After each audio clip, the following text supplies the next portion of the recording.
une foi sensuelle. Ce n'est pas que Moïse n'avait pas la foi. Si Moïse avait la vraie foi, mais à une période donnée de sa vie, il a éprouvé de la foi sensuelle. La solution, la foi a donné la réponse au peuple de Dieu. Mais Dieu lui a dit, Moïse, parce que tu n'as pas cru en moi, tu n'entreras pas dans la terre promise. Je n'ai pas dit que Moïse n'avait pas la foi. C'est tout à fait le contraire. Il avait toute cette foi-là. Mais il devait être gardé que dans la vraie foi. Le jour où il a essayé d'éprouver une foi sensuelle, Dieu a dit non, tu as péché. Et c'était péché. Il a fait 8 péchés dans un seul. 8 péchés. Dans un seul. C'est beaucoup.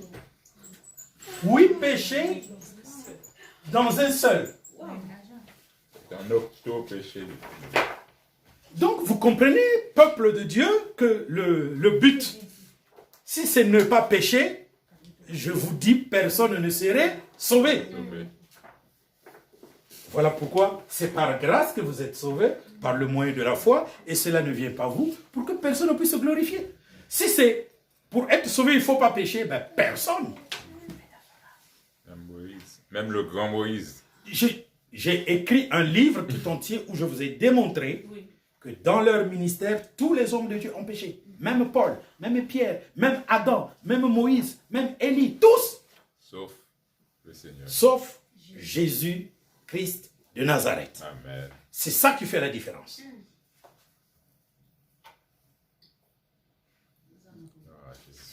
Donc, vous devrez aimer le livre La vraie et la fausse foi. Montrez-moi ce livre-là. Je vous prie de l'aimer. Parce que le livre va vous aider, va vous aider. Ah, tu as retrouvé même la place. Les plaintes de ceux qui manifestent la foi sensuelle. Vous voyez, c'est beau là. Écoutez-moi. J'ai pris Jude, versets 3 à 16. Alors, se plaindront tous ceux qui manifestaient une foi sensuelle ici-bas et qui auront suivi des serviteurs et des servantes dits de Dieu, mais qui en réalité professaient une foi sensuelle et qui enseignaient des fausses doctrines reçues par ceux qui manifestaient la foi sensuelle. Mais le Seigneur viendra les exterminer selon qu'il est écrit dans Jude 3, 16, ce qui suit. Je cite Jude 3 jusqu'à 16. Et je continue à expliquer c'est quoi une foi sensuelle. Je vous donne un exemple. Dans nos églises, figurent des femmes qui ne mettent pas au monde. Un jour, le Seigneur m'a fait la grâce. Il dit, viens. Et je suis parti. J'ai dit, écoute comment prient les femmes des églises de réveil sur la terre, celles qui ne mettent pas au monde. Waouh! Je me suis retrouvé de l'autre côté là-bas et je suis ressorti de mon sommeil tout fâché. Vous ne vous imaginez pas ce que j'ai entendu. Seigneur Jésus-Christ, toi là-haut, pourquoi tu n'agis pas? C'est écrit que Anne, femme du sacrificateur Zacharie, était stérile. Mais tu as donné un enfant à Anne. Et moi, je suis même rempli du Saint-Esprit. Je suis plus que Anne. Pourquoi tu ne me donnes pas un enfant? Je veux que tu me donnes un enfant comme tu l'as donné à Anne, femme du sacrificateur Zacharie. Le Seigneur me dit, tu entends cette prière? Je dis, mais Seigneur, j'ai entendu. Alors je vais faire quoi avec cette femme qui dit être remplie du Saint-Esprit et qui a de la foi sensuelle? Qu'est-ce que je vais faire avec elle? Je ne peux pas l'écouter. J'entends encore, Seigneur, je veux que tu me donnes un enfant, comme tu l'as donné à Sarah, femme de notre père Abraham.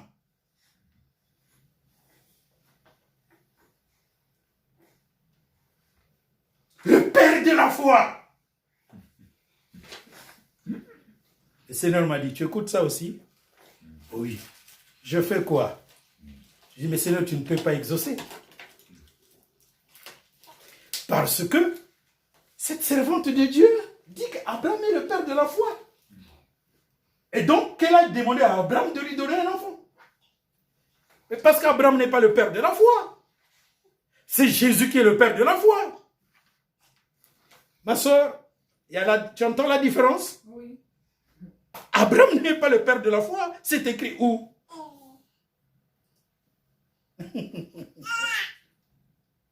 Aucun verset de la Bible dit qu'Abraham est le père de la foi. Malheureusement, les femmes ici-bas ont appris ça comme ça. Romains 4 dit Abraham notre père. Ça n'écrit pas Abraham le père de la foi. Quel est le texte qui parle du père de la foi? L'auteur et le consommateur de la foi. Hébreux, chapitre 12, verset 2. Lecture. Donc j'entends une femme comme ça. Eh bien, qu'est-ce que Dieu va faire? Seigneur, je veux que tu me donnes des enfants comme tu les as donnés à Anne, femme d'Elkana, la mère de Samuel. Tu cites bien la Bible. Tu cites bien la Bible. Mais c'est une foi d'essence. Parce que tu as vu, tu as cru. Heureux celui qui a cru sans avoir vu. Donc, je vais te démontrer dans ce livre que la foi sensuelle, c'est la foi de Thomas. Mais Thomas était apôtre. Thomas était apôtre. Mais en cette occasion-là, il avait la foi sensuelle. Pourtant, il avait tout pourquoi. Frère, c'était un ministre. Et il était croyant. Non, ce que je vous dis, c'est qu'il avait la vraie foi. Mais en cette occasion-là, il a éprouvé une foi sensuelle. Et le Seigneur Jésus a censuré cette foi. Ce qui revient à dire que je ne conteste pas que tu as la foi. Mais on peut manifester une foi sensuelle. Vous pouvez manifester une foi sensuelle. Et vous aurez la réponse de votre foi sensuelle. Mais vous avez un problème au dernier jour. Parce que le Seigneur devra faire pour vous une balance pour voir si tu as eu plus de foi sensuelle. Alors, il fera pour toi comme il a fait pour Moïse. Moïse était plein de la vraie foi. Dès qu'il a exercé la foi sensuelle, le Seigneur l'a empêché d'entrer dans la terre promise. Donc, Moïse est pris comme exemple. Au dernier jour, quand Dieu va regarder ta foi, si tu as eu plus de foi sensuelle que la vraie foi, eh bien, tu auras un empêchement d'entrer dans la vie éternelle. Oui, mais Oui. c'est... Je veux dire, enfin, mais on peut vite tomber quand même dans la foi sensuelle. Quand tu tombes dans la foi sensuelle, tu le découvres, tu demandes pardon. Et c'est pardonné. Donc, il faut savoir faire la différence. Mais si tu ne sais pas faire la différence, tu ne sauras pas. Voilà pourquoi tu dois lire le livre pour savoir que tu peux tomber dans la foi sensuelle. Tu peux tomber dans la foi intellectuelle, dans la foi verbale, dans la foi abstraite et dans la foi morte. Mais que si tu as expérimenté cela dans un cadre de ta vie, tu dois demander pardon pour cela et tu seras pardonné. Tu tombes 1000 fois dans ça, mais que tu demandes pardon, ça ne te sera pas reproché le dernier jour parce que c'est pardonné. Mais si tu ne l'as pas su, tu ne demanderas pas pardon. Si tu n'as pas demandé pardon ici-bas et que cela ne t'a pas été pardonné, ça sera retenu contre toi le dernier jour. Remarquez, ce gars-là, Moïse, qui n'entre pas dans la terre promise, est-ce qu'il est mort? Non, Non, il n'est pas mort. Pourquoi? parce qu'il il a été sauvé. Il a été sauvé, oui, c'est l'une des raisons. Il a été sauvé. Un sauvé qui expérimente la foi sensuelle. Dieu sanctionne la foi sensuelle par la mort. Moïse, tu n'entreras pas dans la terre promise et c'est sur cette montagne que tu mourras. N'est-ce pas? Oui. Bien. Mais pourquoi on retrouve Moïse avec Élie en train de parler avec Jésus-Christ de Nazareth sur le mont Tabor? Pourquoi ce monsieur a éprouvé de la foi sensuelle? Qu'est-ce qui s'est passé? Parce que c'est un chérubin. C'est l'une des raisons. Mais un chérubin qui a péché. La loi de Dieu, elle est claire. Le salaire du péché, c'est La mort. Moïse monte sur le mont Nebo. C'est là où tu mourras. Salaire du péché, c'est la mort. Il est bien monté et il est bien mort. Et comment se fait-il qu'il se retrouve avec Jésus et Élie en train de parler sur Jésus qui doit aller à Jérusalem? C'est ce que je voudrais que vous puissiez expliquer. Il a été ressuscité alors. Il a été ressuscité. Non? Mais au fait, le fait que le salaire du péché, c'est la mort, Oui? donc du coup, il est mort charnellement, enfin, ouais, Dans le corps? dans le corps, mais il est toujours vivant. Non. Il a été sauvé. La mort du corps vient après la mort spirituelle. Le salaire du péché, c'est la mort. Moïse a commis une action de foi sensuelle. Il est mort Oui. spirituellement, donc il est séparé avec Dieu. Ok. Et c'est pourquoi la mort spirituelle doit produire la mort physique. Dieu dit, monte sur le mont Nebo, là où tu mourras. Physiquement, c'est ça que tu veux Oui, dire. là où tu mourras physiquement. Oui, ça Donc, Mais comment se fait-il que celui qui a péché et qui a écopé la mort spirituelle et qui est mort physiquement, parce qu'il est arrivé à la terre promise? Non. Donc il est mort physiquement. Pourquoi se retrouve-t-il sur la montagne? Ben, il s'est repenti. Hein. parce qu'il Jésus, n'est Il pas- s'est repenti quand? Ben, au moment de. Ben, moi, je pense qu'au moment que il devait monter sur la montagne, il savait très bien qu'il allait mourir, forcément. Mhm. Donc, à ce moment-là, je pense que. Qu'il s'est repenti. Il s'est quand même repenti. Et c'est écrit quand même- où? C'est dans l'imagination. C'est Frère, écrit dans, où? Dans Jude. Ben, c'est pas écrit, mais. Si ce n'est pas écrit, Ne dis pas. ne dis pas. Dans Jude, C'est ton imagination. l'opinion. Vous voyez la différence entre le frère Arcamon? Pourtant, c'est une bonne Imagination. supposition. Mais ce n'était pas ça. C'est Jude qui va. Parce que s'il s'est repenti, c'est juste que le Seigneur le retrouve, ne le fasse pas mourir. Mais montre-moi là où il s'est repenti. Donc, comme on ne trouve pas, donc c'est pas bon. Donc c'est faux ce que tu as dit. Mais Ben, alors, comment il Jude. s'est fait pour se retrouver avec Élie Exactement, c'est moi qui te pose la question, tu ne me poses pas la question. Jude a dit que l'ange disputait le corps de Moïse. Donc, Moïse n'a pas encore connu la mort physique. Selon Jude. Mais Quand on il parle était du mort. corps, quand on parle Non. du corps, on parle Et- de cadavre. Hein. Oui, il Oui. était mort, donc. Quand on parle, Du corps. on parle de cadavre. Non? Non? Ça c'est la conception moderne du mot corps.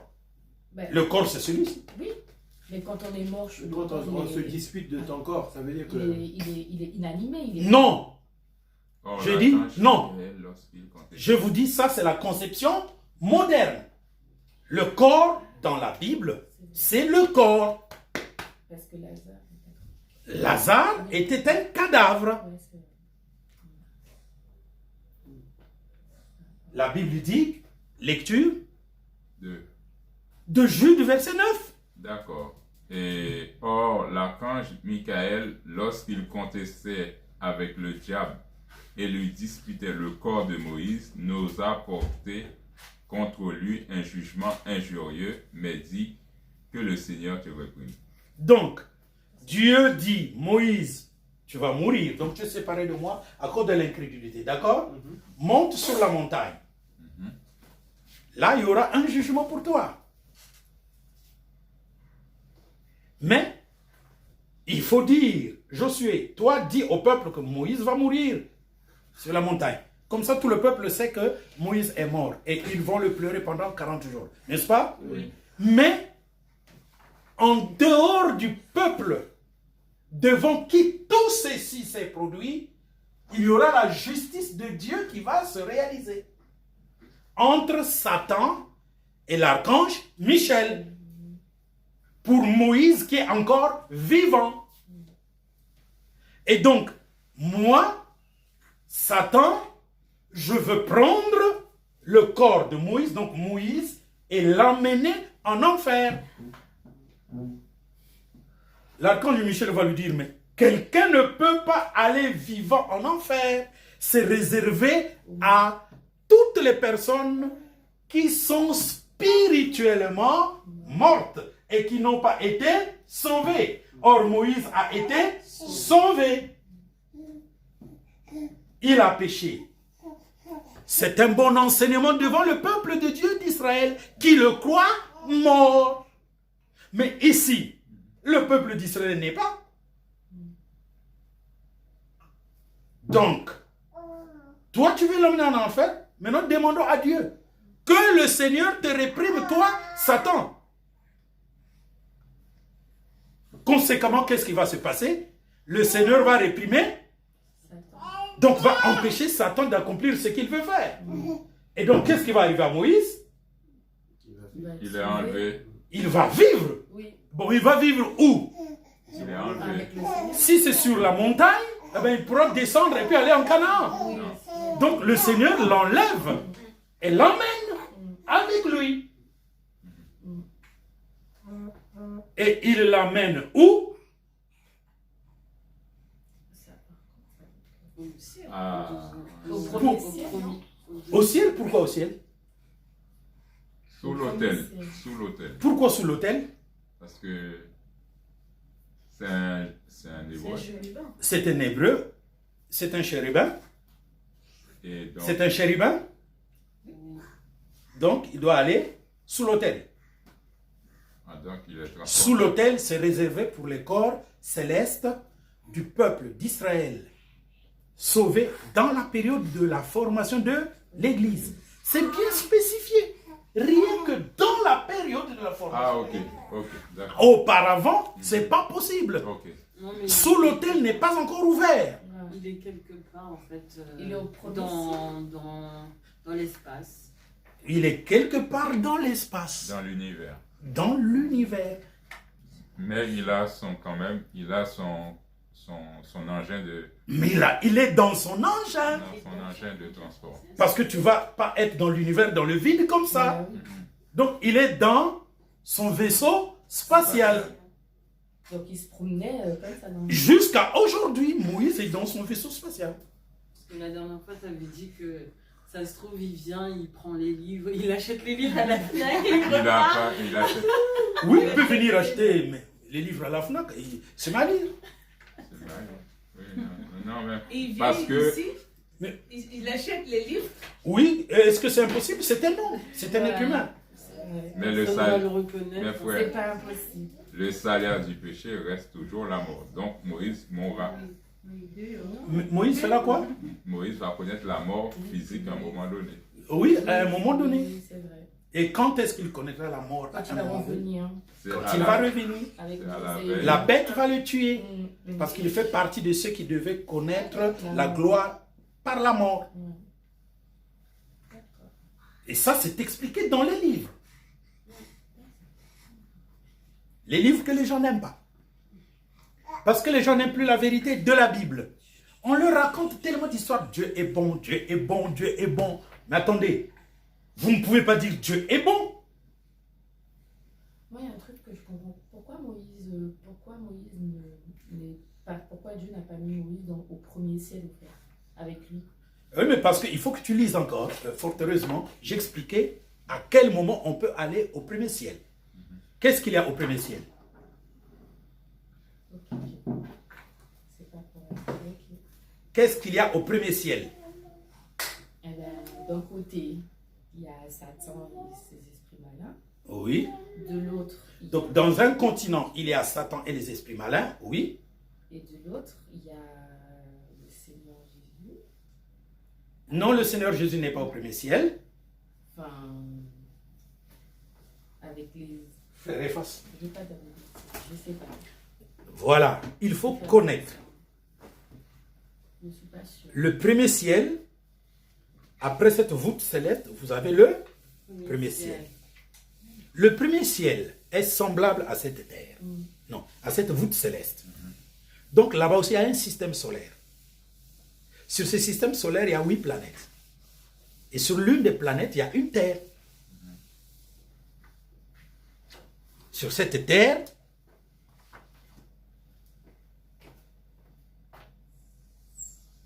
il y a 3 continents. Le premier continent, le deuxième continent, c'est une représentation, ça n'est pas comme ça. Ici, c'est le continent où vit Satan, les anges, impies. Mais là-bas, au ciel, leur impiété n'apparaît pas. C'est-à-dire que ceux qui sont là-bas ne savent pas que c'est ici où nous sommes impies, parce qu'ils sont tout blancs, pleins de lumière. D'accord? Il y a ici un continent où est Michel et les saints anges. Il y a ici un autre continent. C'est quoi? Le lieu des trônes. D'accord? C'est ce lieu-là qu'on appelle en l'air. C'est ce lieu-là qu'on appelle le lieu céleste. Alors, qu'est-ce qu'il y a dans le lieu céleste? Il y a les 24 vieillards. Hein? Là. Le 24 vieillards, oui. Ah, Oui, tu as trouvé. Mais le 24 vieillards ne peut pas être dans le vide. il y a sur leur trône, leur trône, enfin sur un Ils sont trône. sur le truc à... Oui, ils sont sur leur trône, mais la Bible ne les décrit pas sur leur trône. La Bible les décrit comme quittant leur trône, venant adorer le Seigneur, prenant leur couronne, la jetant devant le trône du Seigneur.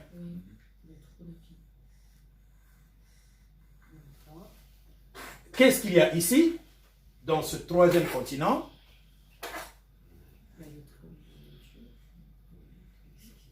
Parce que Dieu est parti construire la nouvelle Jérusalem. Oui, Dieu est parti construire la nouvelle Jérusalem. Je suis d'accord. C'est ça qu'il est allé construire? Il y a le temple. La nouvelle terre. Il y a le... C'est ça qu'il est allé construire? Ben oui. Oui. Le nouvel C'est univers. tout qu'il est allé construire? Le nouvel univers. Le nouvel univers qu'il est allé construire, mais aussi la nouvelle Jérusalem. Parce que la nouvelle Jérusalem, il va la construire au paradis, qui est une autre voûte céleste. Et au paradis, il y a 7 continents.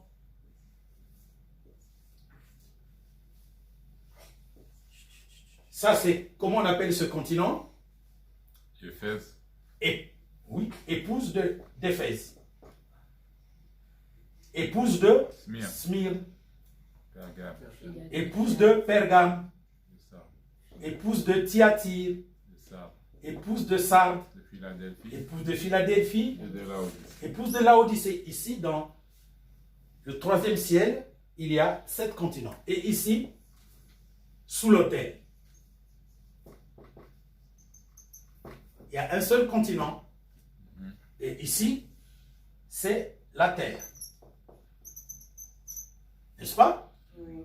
La terre, toute cette voûte céleste-là, on l'appelle la terre. Donc, 1, 2, 3, 4. Alors, revenons ici. Ici, il y a quoi? Le temple. Le temple céleste,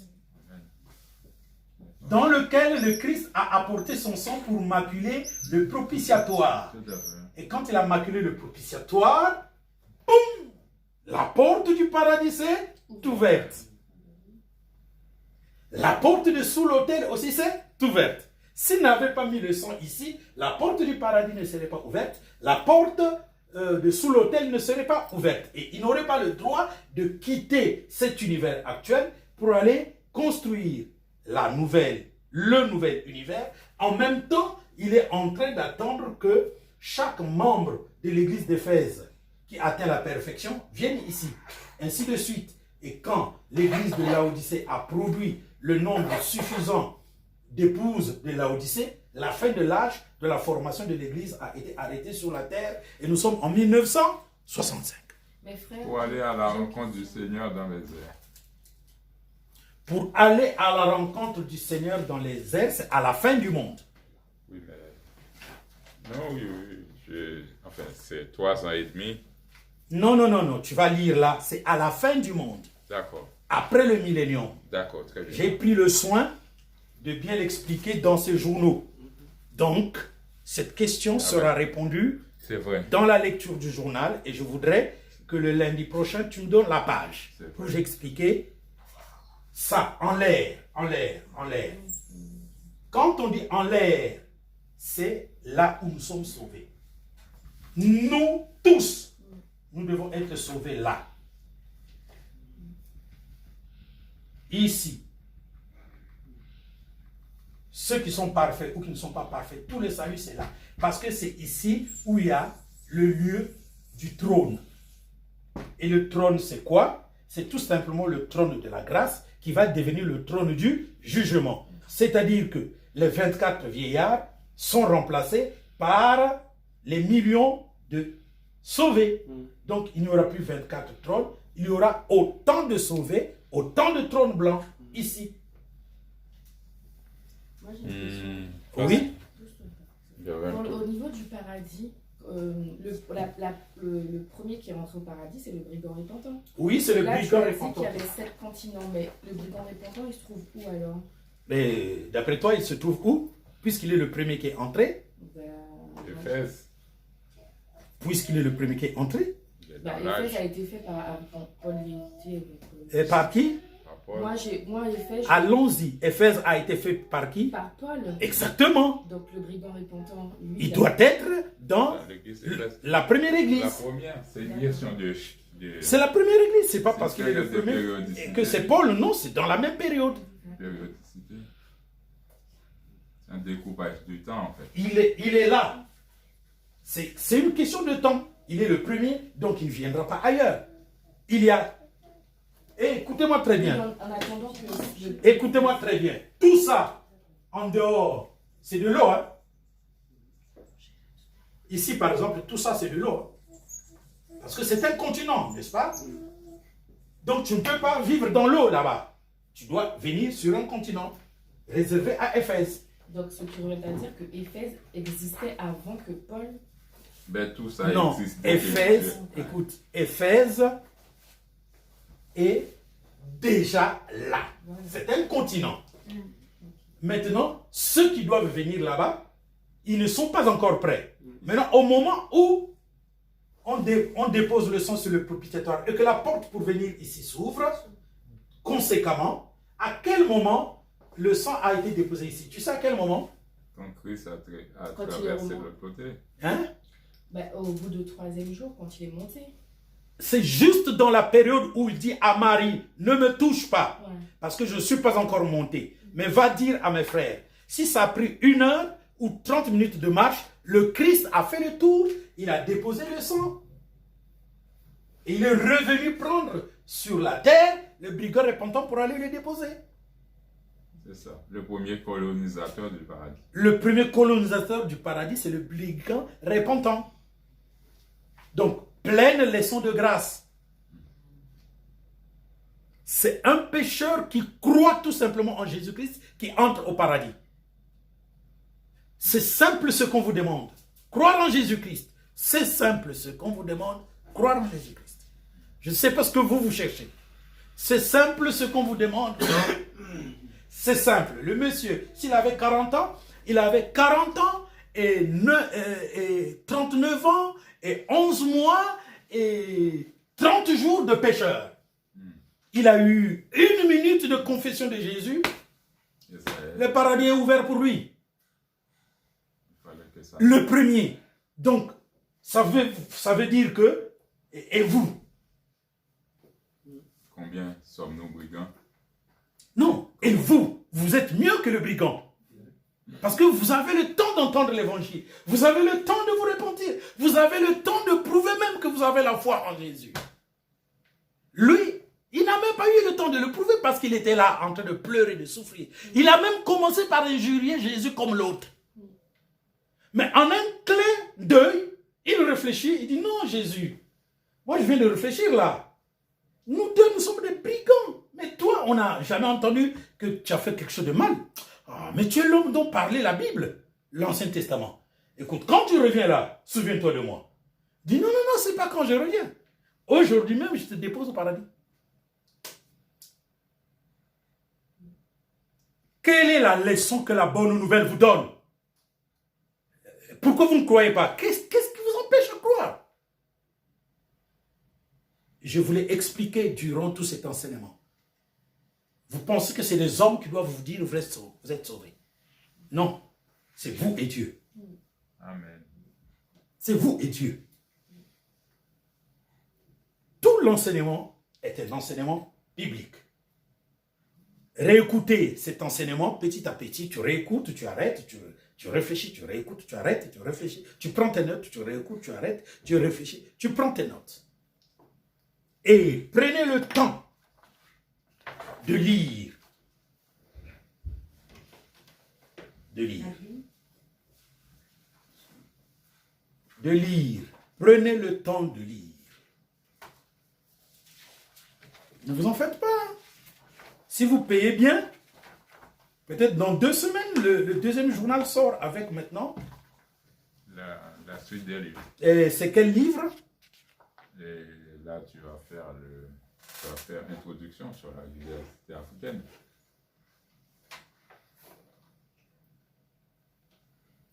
Le prochain, non? Introduction. Introduction sur la judaïstique africaine est là. Ah, ça dit 4 livres, donc là, ça fait plus que 4 alors. Il y a 4 livres. Jésus-Christ est noir. Le deuxième, c'était? La vraie et la fausse foi.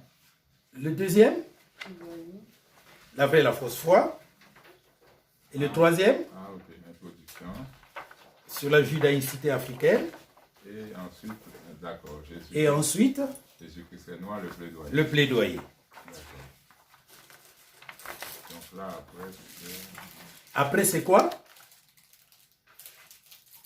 Enlèvement de l'église. Quand vous lisez un journal, la première des choses, c'est la première des pages.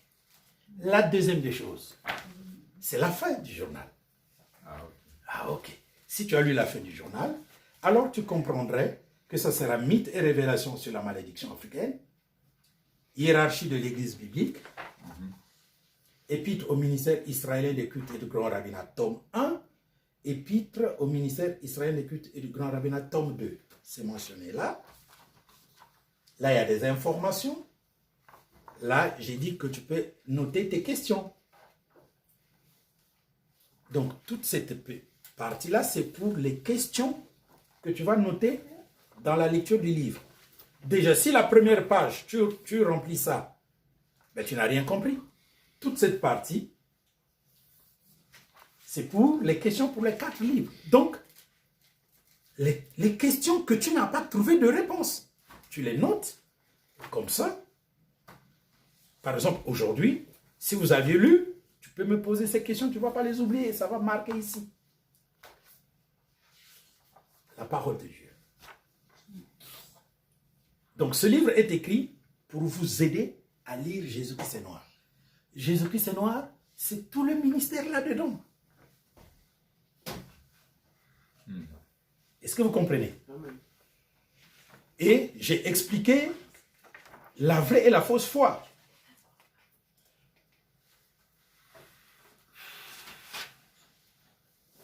Il frappa le rocher. Et j'ai appelé ça les eaux de la contestation.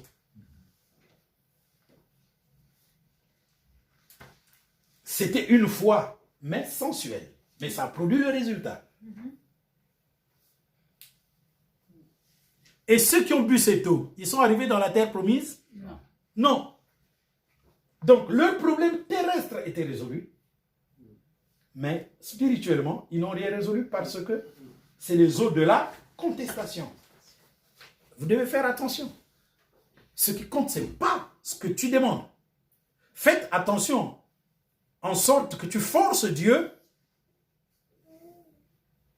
à cause de ta demande. Parce que si tu sais que ta demande n'est pas juste, au lieu que tu cherches d'abord le royaume de Dieu et la justice de Dieu, toi tu veux ton mariage. Tu veux ton mariage. Tu veux ton mariage. Mais il va te donner le mariage. Et quand tu vas le trouver, quelle paix ça va te donner? Quel bonheur ça va te donner? Tu l'as acquis par quel moyen? Est-ce que tu as eu le royaume de Dieu? Non ton commerce, mais par quel moyen? Le gars qui a donné cette idée-là, il a investi 150 € la semaine. Il est passé chef de service ingénierie dans l'entreprise où il travaille. Un Africain. Ça ne vous dit pas quelque chose? Les Africains, le plus souvent, c'est le SMIC, là. Chef d'entreprise. Parce qu'au pays, il avait une licence en aéro. C'est le même diplôme que ton cadet.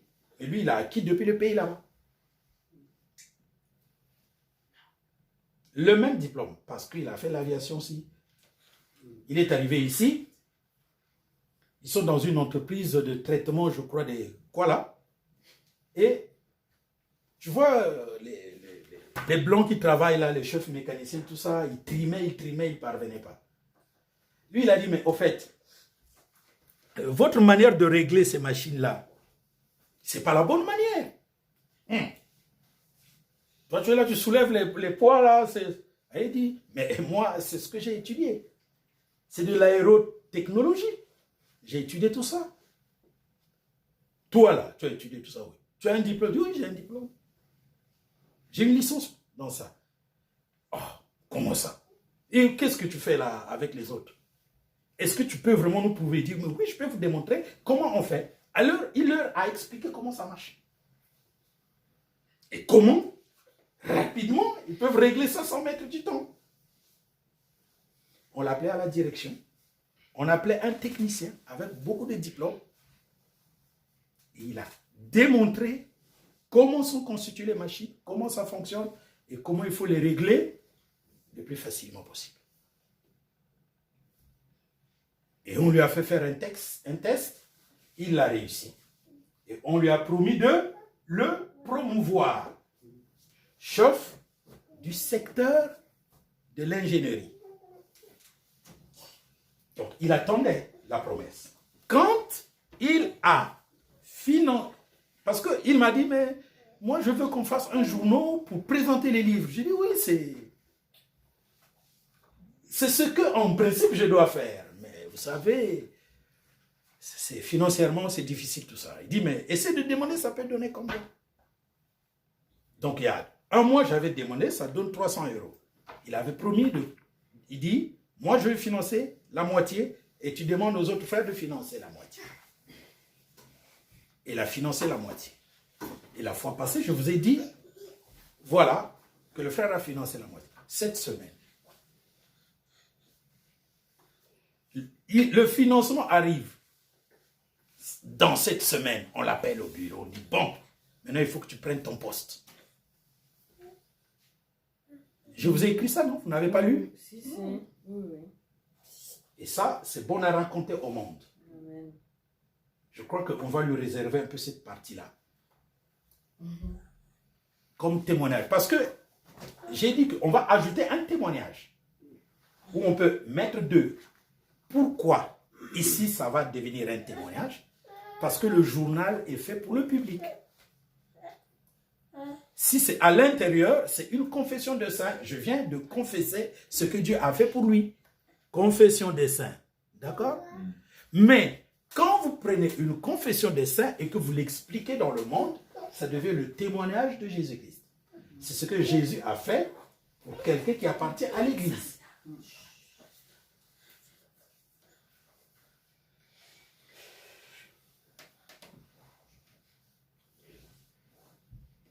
Toi, c'est écrit que tu as participé à 1 sur 6. Normalement, c'est 0,75 sur 6. Mais fais ton calcul toi-même. Moi, j'y ai participé aussi, Mm.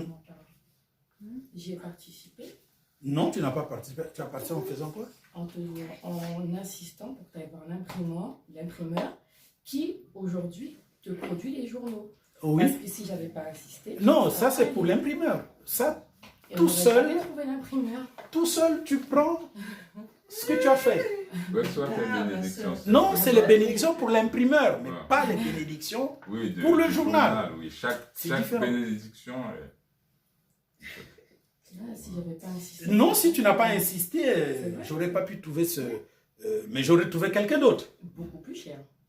Oui, beaucoup plus cher, je le sais. Peut-être beaucoup aussi moins cher. Mais ce qui compte, c'est que c'est toi qui as trouvé, qui as insisté pour cet imprimeur. Mais tu n'entres pas ici. Non, c'est Oui, pas mais son problème, il fallait qu'elle rentre ici. Non, mais elle n'est pas ici. Donc ici, toi, tu n'es pas. Maintenant, pour l'imprimeur, mais je te l'ai dit, non? Et puis, il y aura d'autres exemplaires. Il y aura d'autres exemplaires qu'il faut financer. Maintenant, la bénédiction, c'est quoi? Si tu lis ça et que tu comprends, ça, c'est une autre bénédiction. Amen. Ça, là, Parce que, en lisant ça, ça va te donner le goût de lire Jésus-Christ est noir. Mais comme Jésus-Christ est noir, c'est un volume, tu vas te contenter de ça. C'est un piège. La vraie, la fausse, il faut regarder, c'est un gros volume. Tu vois, tout ça, c'est des gros volumes. Parce que les choses de l'esprit, frère, il y en a qu'il faut enseigner. Il y en a. Regardez les gars qui aujourd'hui sont en train de tromper l'humanité tout entière en ce qui concerne l'enlèvement de l'Église. L'enlèvement de l'Église. Et même vous allez entendre, non, c'est l'enlèvement de l'épouse. Oui. En fait, l'Église, l'Église est composée du bon grain et du mauvais grain. Amen. Amen. Maintenant, le bon grain est encore subdivisé à deux. Le bon grain qui a atteint la perfection et le bon grain qui n'a pas atteint la perfection. Le bon grain qui a atteint la perfection, c'est l'épouse de Christ. Le bon grain qui n'a pas atteint la perfection, c'est l'Église de Christ. Maintenant, le mauvais grain, c'est le monde. Parce que le mauvais grain n'a pas le salut. Vous avez compris? On prend des gens dans le monde, on amène dans l'église. Tu nais de nouveau, tu deviens bon grain. Tu ne nais pas de nouveau, tu restes mauvais grain. Pourtant, tu es abreuvé par l'évangile, parce que l'évangile, c'est une pluie spirituelle. La parabole du bon grain et du mauvais grain. Seigneur, n'avons-nous pas planté le bon grain? D'où vient qui est livré? Devrons-nous arracher l'ivraie? Le Seigneur dit non. c'est quoi? Si vous arrachez l'ivraie, pendant que vous allez arracher, vous allez déraciner le bon grain.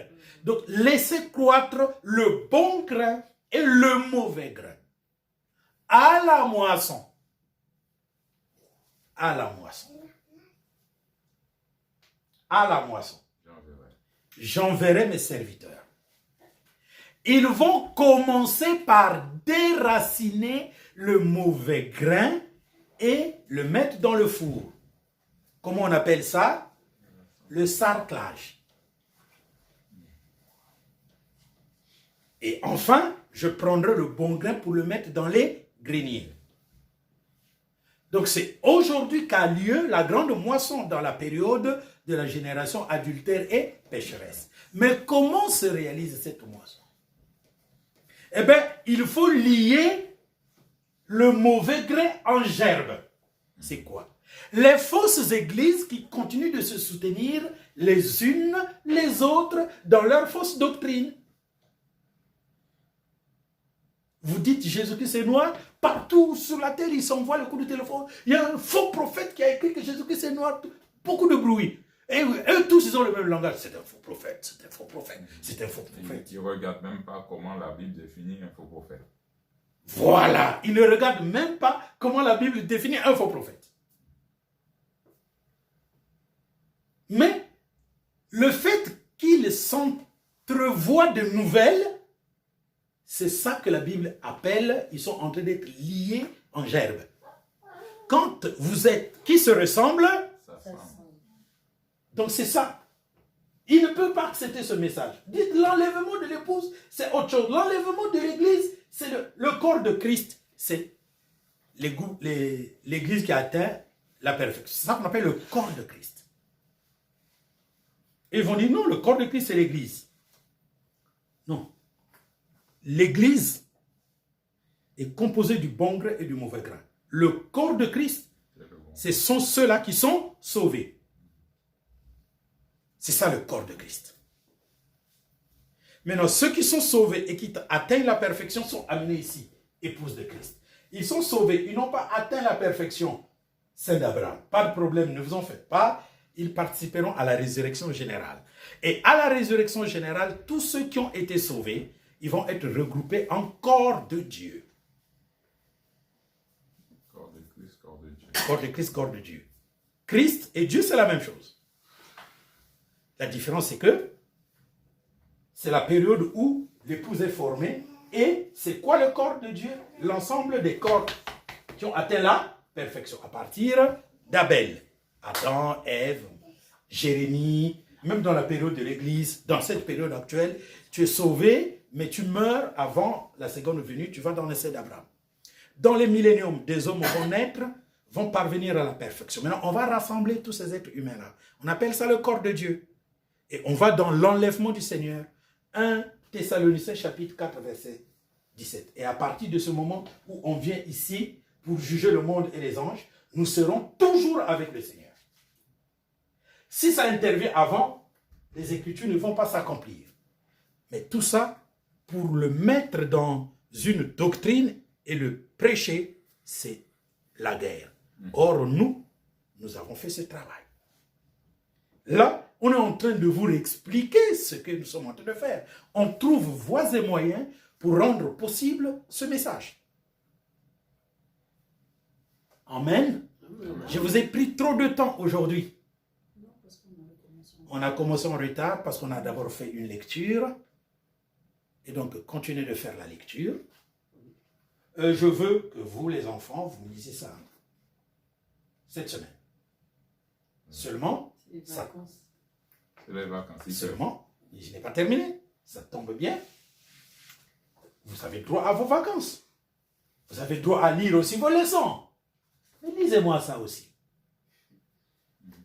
Si vous avez des questions, écrivez d'abord sur une feuille et vous me gardez les meilleures ici. Vous savez quoi? Mais parce que je peux récolter ces meilleures questions et en faire un journal. Vous voyez ce qu'il y a de bien? On va récolter ces questions et faire un journal. Et le journal là, on va l'intituler Réponse aux questions du journal numéro 1. C'est simple. Et comme ça, maintenant écoutez-moi bien, vous participez à la croissance spirituelle du royaume du peuple des saints du Très-Haut. C'est ça qu'on appelle avoir une participation active. Parce que grâce à ta question, 8 milliards peuvent l'écouter. Ne vous en faites pas, ces choses-là. Il va arriver un moment où on va le donner comme ça. Ne vous en faites pas. Dieu enverra quelqu'un qui a l'argent, il prend la charge de la production de ça. Il a sa bénédiction, et nous, on commence à partager ça aux gens n'importe comment. Ça, c'est la vérité que le monde doit recevoir. Que Dieu vous bénisse. Amen. Entre-temps, je vous rappelle, tu laisses parce que j'ai envoyé ça au Canada. Donc, le frère James, au Canada, va faire aussi comme nous. Hein? Le frère James qui est au Canada, je lui ai envoyé ça. Par mail, il va trouver un imprimeur. Et il va le répondre depuis le Canada. Donc, s'il y a quelqu'un en Guyane, il m'appelle, je lui envoie. Il fait comme nous on a fait. Avec ses moyens, 300 €, et il se met à vendre. Comme ça, le frère a trouvé un petit boulot. Si toi aussi tu veux faire, tu me dis, hein? Et tu vends. Et tu gagnes. C'est pas grave, 50 €. Mais tu gagnes quand même. Parce que tu as fait connaître ça à des personnes. Tu gagnes 50 €. Bon, pour le moment, c'est ça. Mais quand le monsieur va voir, par exemple, que on fait 200, 300, 500, ça va diminuer. Parce que plus vous faites, plus le prix diminue. Le but est que les gens commencent à lire. Et comme il y a les informations, que les gens commencent à appeler, poser des questions, tout ça, pour que le message soit répondu. Donc là, je parle, frère James, c'est déjà bon. En Allemagne, si vous voulez le faire, en Belgique, partout où vous êtes, si vous voulez que je vous envoie ça, vous m'appelez, et puis je vous envoie, vous produisez, et vous gagnez. Vous ne gagnerez absolument rien, mais si vous faites connaître aux USA, par exemple, ça va vous rendre plus riche que nous qui sommes en France ou en Angleterre, là où les gens aiment la parole. Hein? Même en Haïti aussi. Même en Haïti, si vous avez des amis en Haïti. Le frère James, ça sera en anglais ou en français? Non, le frère James est là où on parle français. Laval, c'est là où on parle français. Au Québec. C'est au Québec. Après, ils peuvent traduire aussi, parce qu'il y a Oui. la sœur Karen qui... Non, mais ils peuvent traduire. Eux, la sœur Karen peut faire la traduction. Elle est déjà en train de faire la traduction d'un livre. Elle peut faire la traduction. Voilà ce que je voulais vous annoncer. Pour le moment, je me porte bien, comme vous venez de le voir. Je n'ai pas forcé, parce que les fois dernières, je forçais. Donc, la santé commence à revenir avec amplitude. Que le Seigneur vous bénisse.